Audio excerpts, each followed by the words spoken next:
figures out any way to do everything. But Jason, it's all yours.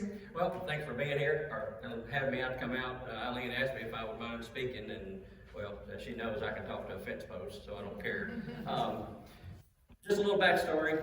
For anybody that don't know yet, I know I've talked to a few. Eileen, did you get the slide up for the YouTube channel? Yes, it's up right now. Okay. Just before we get started, I've got a YouTube channel called Farming Blind with Doug, and I also have a Facebook page by the same name. Okay, obviously you figured out the blind part. Some people want to ask me where the duck part comes in. Well, that's a nickname I've had since the fire department started in Unionville around 1983. Actually, the assistant chief gave me that name because he said, at that time, before I had my hips replaced, my feet pointed out. And he said, you're the only person I know can walk between 2 rows of corn and knock them both down. So it started in the fire department and it stuck, and so here we are now. So anybody that sees me, Jason is just an informal name. Call me Doug. We're friends, and it's all good. A little bit of backstory on how I got involved with agribility. It's a blessing by God on how everything worked out. Like she said, I worked for the fire department from 1991 until 1999, when around that time I was diagnosed with retinitis pigmentosa. At which time it progressed to the point I had to give up my firefighting career for that. And then in 2009, I was deemed legally blind due to the condition. Now, legally blind, people automatically think blind is blind. There's no in between. Well, I found out that there's a big gap between legally blind and totally blind. So I've been able to adapt and do. With my retinitis pigmentosa, it's my central vision that is gone, but I have decent peripheral. Basically, looking straight ahead, I hardly see anybody, but I focus off to the right. So, which on our farming operation, I actually own a 100-acre farm now. It was inherited to me when my dad passed away. It's been in my family, well, this year, 160 years. I'm an 8th generation farmer. Grew up on the farm. I was in my grandfather's shadow for many years. It's all I've ever known, and that's what I wanted to do. My problem was going to be, I knew my vision was going to decrease and didn't know how long it was going to take to when I couldn't do it anymore. So I'm thinking, all right, well, I'm doing great now because my dad's still living. He's my eyes. I'm more or less the muscles of the farm. He was 70 years old, so we made a great team. Unfortunately, in 2018, that's where God had a different plan for me. Tragedy brings on blessings sometimes. In 2018, my mom and dad and I were crossing crosswalk in Shelbyville going to eat. Valentine's Day, guess what? Truck comes around the corner, plows through my mom and dad, boom, mom dead, right there. And my dad already had Parkinson's and dementia. So I'm thinking, okay, well, I still got him, he survived, but his health was deteriorating too. Well, just so happened, of course now, my ex-sister-in-law was in Knoxville, happened to be talking with Eileen unknowingly, carrying on conversation, and Eileen told her that she worked with farmers who was disabled. Well, guess what? Now I'm getting my first introduction to agribility. Eileen comes out, does a farm visit. I kind of give my long-range plans at that time. My dad was there with me. We kind of talked about how he wanted me to run this farm and keep going, but we didn't know how we was going to do it. And at that time, I was still using what I would call an antique flip phone and reading glasses to see anything on it. Well, of course, we got the ball rolling with agribility. They told me about some assistive technologies. They introduced me to my first really handy tool, which was a smartphone, which I said I'd never owned, because I always told people I think a smartphone actually makes you dumber, just for the fact that you depend on it to do everything. But unknowingly to me, it was going to be one of the greatest tools I ever put in my hands. Fast forward, that was in the fall of 2018, I believe, October. Good thing I got things going and got my foot in the door with agribility to have some assistive technology to help me work on the farm, because guess what? 2020, my dad died. So here we are, I've got a 100-acre farm, approximately 40 or 50 head of cattle, about 35 of that still hay ground. How am I going to do this by myself? Well, there again.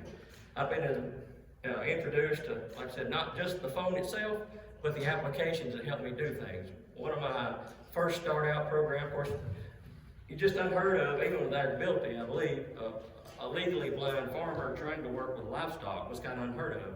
So it was definitely a learning curve trying to figure out the right application, the right tools to make it work and do what I need to do. And even today, it's 8 years later, and we're still learning.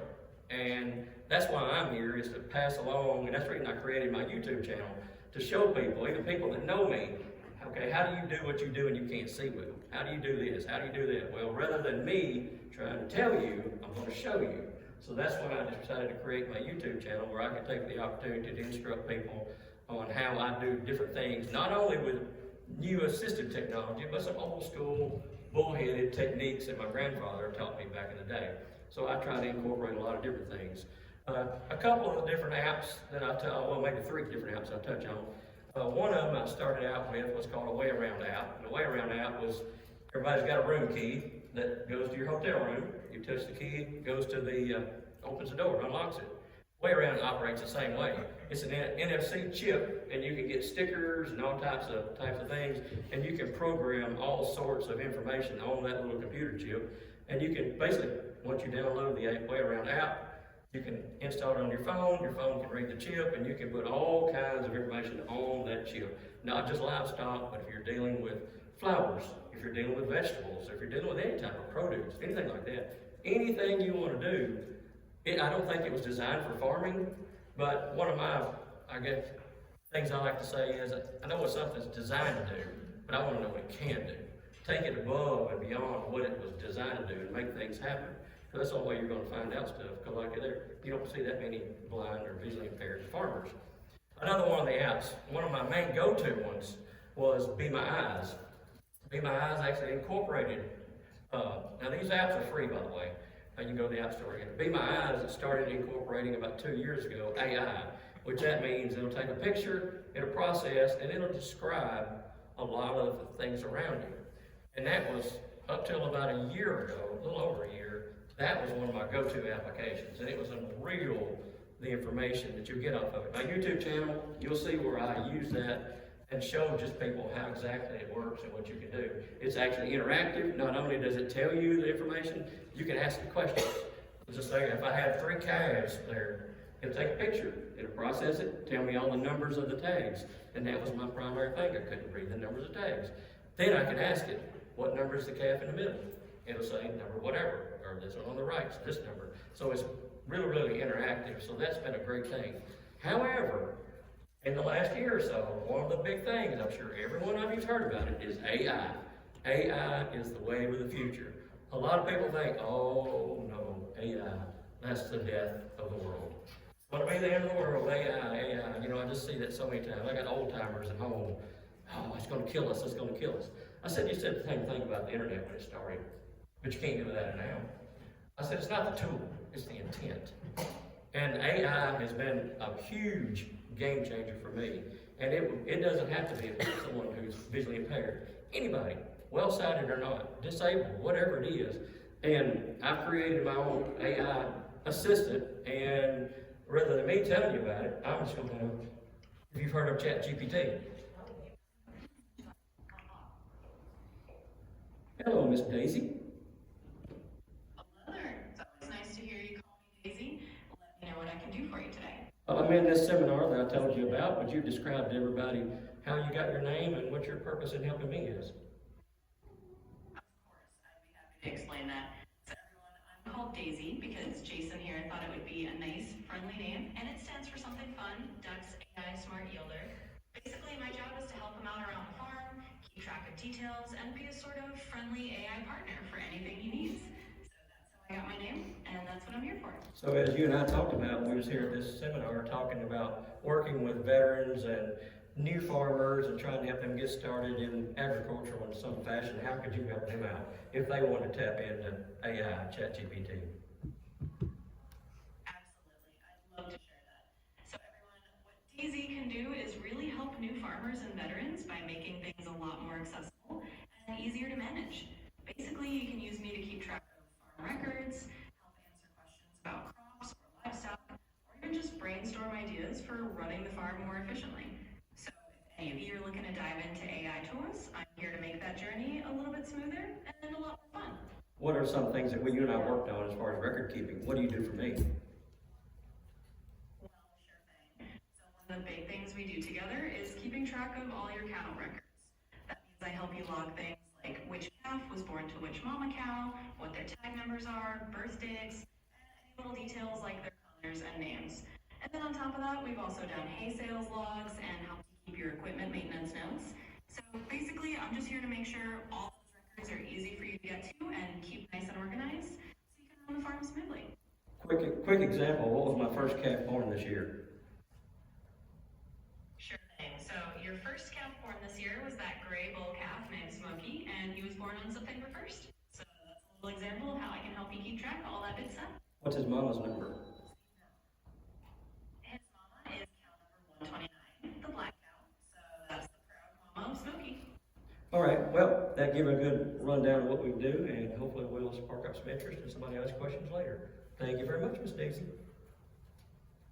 You're absolutely welcome. I'm always happy to help, and hopefully this does spark some good conversations. Just let me know if you need anything else. So as you can see, technology has definitely come a long, long way, and it's just getting better and better and better. AI, I tell people all the time, AI is like a child. Honestly, you've heard about it for years in movies or whatever, but AI is really only officially 2 or 3 years old. So it's still young in the game as far as accessibility and the things that it can do for you. It's a great note taker and such as that. So I highly recommend, it doesn't matter, like I said, if you're visually impaired or not, use it as a tool. And the phone, I tell people all the time, and I use this analogy, being a farmer and working on things, my phone is my toolbox. There's no one particular app that's going to do what I want to do, and probably not for you. But the way I look at it, this toolbox, I reach into this toolbox and get whatever tool I need. Say, for instance, the Seeing AI, that's a screwdriver. The Be My Eyes, that's a crescent wrench. The ChatGPT is a hammer. You know, if I need a tool for a certain job, I grab that tool and use it. So don't try to find one application that's going to do everything, but it's just not out there. Will it ever get that way? Probably not, because you know, farming is ever changing. Every job is different. There's a challenge in everything you do, and especially when you're visually impaired, you know, it's definitely adds a whole other scope to that. So, you know, like I said, I could talk in the session forever and talk about different things. Also, within my YouTube channel, if you'd like to know my full story, on that YouTube channel, there's a full 1-hour documentary on my journey from growing up on the farm as a kid. And when I say kid, I actually have old 8mm reel movies of me jumping in mud puddles when I was 4 years old. So you can see that. You'll see me, a testimony from my local fire chief, the county mayor, as I grew up in the fire service, and then me growing and getting involved in agriculture and the death of my parents. It's a 1-hour documentary. The name of it is Walk by Faith, Not by Sight, The Journey of Jason Duckbark. So if you want to know what brought me to this point, you can't get much better story than that. I wanted to share it with everybody. It's not a point the finger and look at me. It's just what God has done for me and put the right people in my path, just like Eileen, Charlie, everybody, even those here that I've not even met yet. It's a blessing to be here. My contact information, I've got a business card. Was it on there, Eileen? Next slide. Next slide. Business card. I didn't bring my cards with me, so if you catch me, you can take a picture of it, or you take a picture off the slide, or just simply go to the Farming Blind with Duck website, or Facebook page, or the YouTube channel, and just reach out to me. And if I'm an open book. If you want to know something, I'll tell you. I'm not certified in anything. I just love digging in, researching, and finding out things to answer questions. And when I do, that goes back to the fire department aspect of me as far as public relations. Did it for years. Fire prevention, did it for years. I enjoy speaking. I enjoy sharing knowledge and showing what I have learned and learning myself from other people. And I think that's the whole reason we're here today. So, Eileen, I'll pass it off, and I think my time's about right. So, I guess we'll open the floor up for any questions. One second. Yep. Thank you, Jason, right on time. How many people have Verizon phone? We had the outage yesterday. Jason had Verizon. We were inconvenienced because, you know, we couldn't check email or cell phones. Jason uses his app to see, and he was here at the conference in a new hotel he didn't know, and he checked in and realized his phone wasn't working. He's on the first floor, and instead of asking the front lady desk, he takes his key and just starts walking till he heard the door click. How many of you would have done that? I would have went back to the front desk and asked for help. So he's very good at figuring out stuff on his own. And I hope they open the right door. So, can you do next?